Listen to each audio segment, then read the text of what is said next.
টানা ভারী বর্ষণ আর উজান থেকে নেমে আসা পাহাড়ি ঢলে হু হু করে বাড়ছে ফেনীর মুহুরী ও সিলোনিয়া নদীর পানি, যা বিপদসীমার উপর দিয়ে প্রবাহিত হচ্ছে,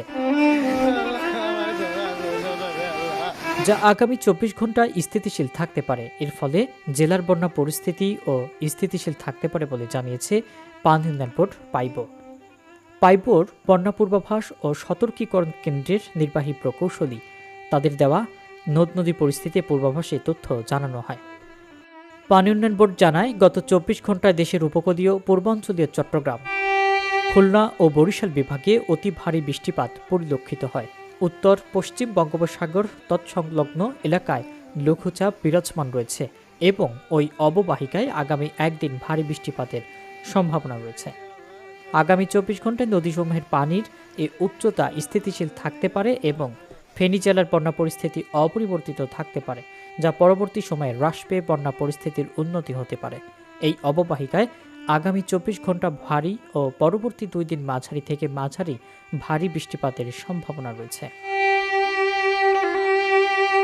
আগামী ২৪ ঘন্টায় হালদা নদীর পানি বৃদ্ধি পেয়ে বিপদসীমার উপর দিয়ে প্রভাবিত হতে পারে এবং চট্টগ্রাম জেলার নদী সংলগ্ন নিম্নাঞ্চলে বন্যা পরিস্থিতি সৃষ্টি হতে পারে, যা পরবর্তী সময়ে হ্রাস পেতে পারে।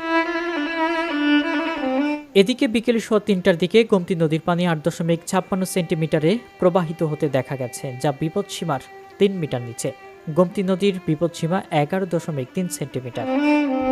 কুমিল্লা পানি উন্নয়ন বোর্ড সূত্রে জানা গেছে, আকস্মিক ভারী বর্ষণ ও উজানের ঢলে গত ২৪ ঘন্টায় গোমতীর পানি ৫ মিটারের মতো বৃদ্ধি পেয়েছে।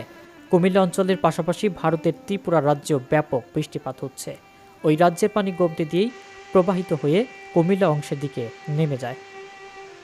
এদিকে ফেনীতে ভারী বৃষ্টিপাত ও ভারতের উজানের পানিতে পরশুরামা ও ফুলগাছি উপজেলায় বন্যা নিয়ন্ত্রণ বাঁধ ভেঙে প্লাবিত হচ্ছে নতুন নতুন এলাকা। ২ উপজেলার ২০টি স্থানে ভাঙনে পানিবন্দী হয়ে পড়েছে হাজারো মানুষ। এতে খাদ্য ও বিশুদ্ধ পানির সংকট দেখা দিয়েছে। দুর্গতদের অভিযোগ, বাঁধ ভাঙার ২৪ ঘন্টা পার হলেও এখনও প্রশাসনের পক্ষ থেকে সহায়তা মেলেনি। Ibrahim, universal BD.